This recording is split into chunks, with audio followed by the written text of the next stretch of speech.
Leave Pity City was a statement made by a CEO of a $26 million tech company when her employees were concerned if they were going to meet their bonuses. It's a fascinating story, and I think this has some implications for us. Okay, so check this out. Get our orders out our door, treat each other well, be kind, be respectful, focus on the future because it will be bright. It's not good to be in a situation we're in today. So far, she's positive. She's encouraging. I like it. All right, this is good. But we're not going to be here forever. It is going to get better. So lead by example, treat people well, talk to them, be kind, and get after it. Don't ask about what are we going to do if you don't get a bonus. Get the damn $26 million. Spend your time and your effort thinking about the $26 million we need and not thinking about what you're going to do if we don't get a bonus. All right? Can I get some commitment for that? I would appreciate that. Wow.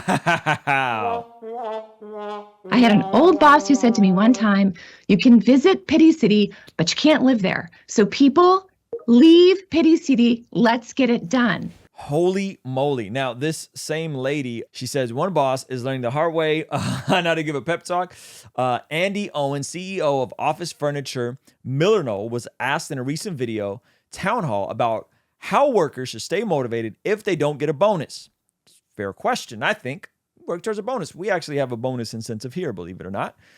We just started implementing it.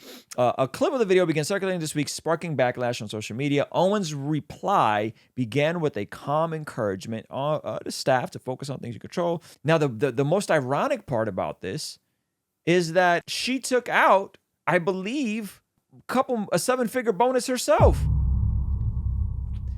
Owen took home nearly $5 million in compensation, which includes a $1.1 million salary plus various stock options and bonus pay, according to the company's proxy filing with Securities and Exchange Commission. The median employee income at Millerknoll, the company behind sleek office furniture brands such as Herman Miller and Design Within Reach, was $44,000. Past few years have been tough on the business, right? Because a lot of stuff is shut down. So, gosh darn it, man. All right. I mean, tone deaf is an understatement here. Tone deaf is an understatement. The reality of running an organization where you're driving your employees to meet a specific quota, telling them not to worry about their bonuses and just get the quota met of $26 million, which is, I guess, what they need to make every year. Avoid Pity City, all the super condescending things, while hypocritically still taking out bonuses. I mean, it doesn't get worse than that. Big Chef TV said she's a girl boss, not a leader. I can't speak to the girl boss aspect, but what I can speak to is that leaders take cutbacks and lead the charge when a company is struggling, and leaders also make sure everyone is winning when they're winning. I think that's my opinion, the way things should be done. But here's the deeper question. Here's the deeper question. How are you going to navigate in a environment and system where you aren't humanized, but you're mainly just a cog in the wheel of an overall equation in these massive companies that clearly are putting profits over people? Which, by the way, I don't think there's anything wrong with profit. I think profit is good. I don't think profit is exploitation.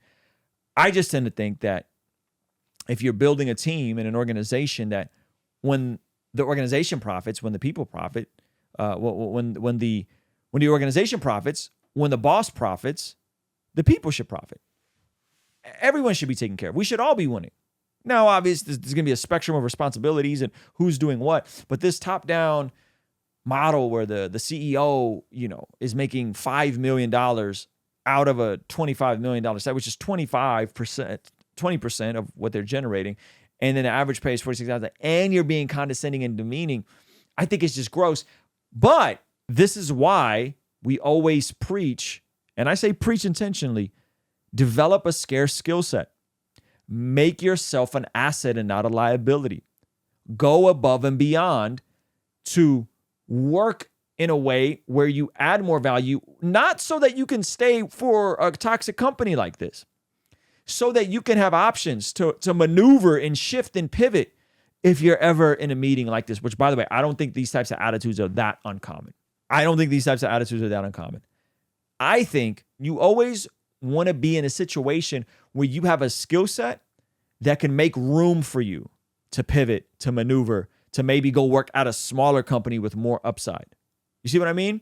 I watched the movie Air last week, and Nike, it's a story of Nike partnering with Jordan.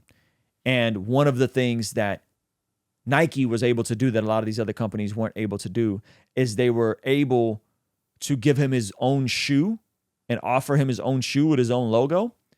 And the entire plot twist, and I don't want to give the whole thing away, is that they were ultimately able to land at a never before done royalty of 5% per shoe with his name and logo on it. They innovated the business at their expense, mind you, at their expense. They innovated the business at their expense because nobody had done profit sharing with their athletes before. Yet, they exploded, and the very companies that were crushing them in the basketball division in the 80s, they ended up buying Converse in the 90s.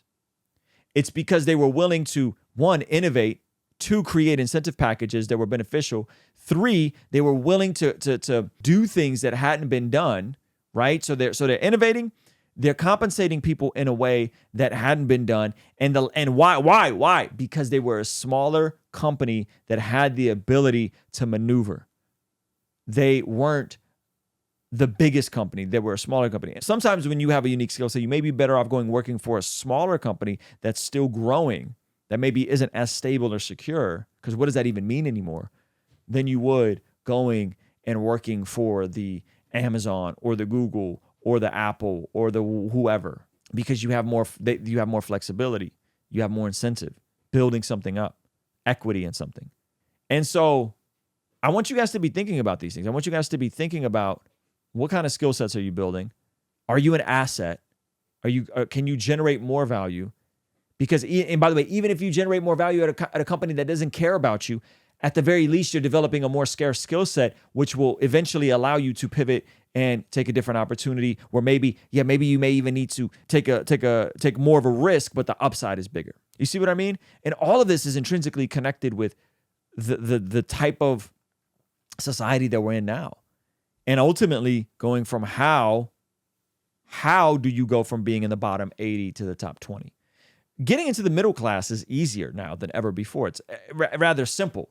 You want to know how to break into the middle class if you're coming from poverty? Graduate high school, get married, no younger than the age of 21, and make sure that you have kids after you get married and work a full-time job. That's how you can break into the middle class. But the issue is that the middle class is shrinking. The next question is, how do you break into the top 20%? What are the skills, assets, mindsets that are required to break into the top 20%? And shocker, it's not going to be working for companies like this. It's going to be developing yourself, your mindset, your skill set, building on your networks, adding value, thinking about other people, right? Problem solving, so that you're never dependent in a situation like this where someone comes out and says it's kind of crazy. Because, by the way, all these people think like this behind the scenes. Not all of them, but most of them think like this behind the scenes. Hey, this clip is from our daily after party stream. If you enjoyed it, consider signing up for our Patreon community for only $5 a month, where you get access to the replays of our daily after party streams, as well as the uncut extended versions of our podcast, Discord access that's private, and a discount code for our merch store, only $5 a month. And ultimately, it's the best way to help us contextualize the gospel of Jesus using media, podcasting, and of course, YouTube. The link for that is in the description or in the pinned comment. The perks are amazing. You should get on there. It's only $5 a month. I'll see you over there, all right? Peace.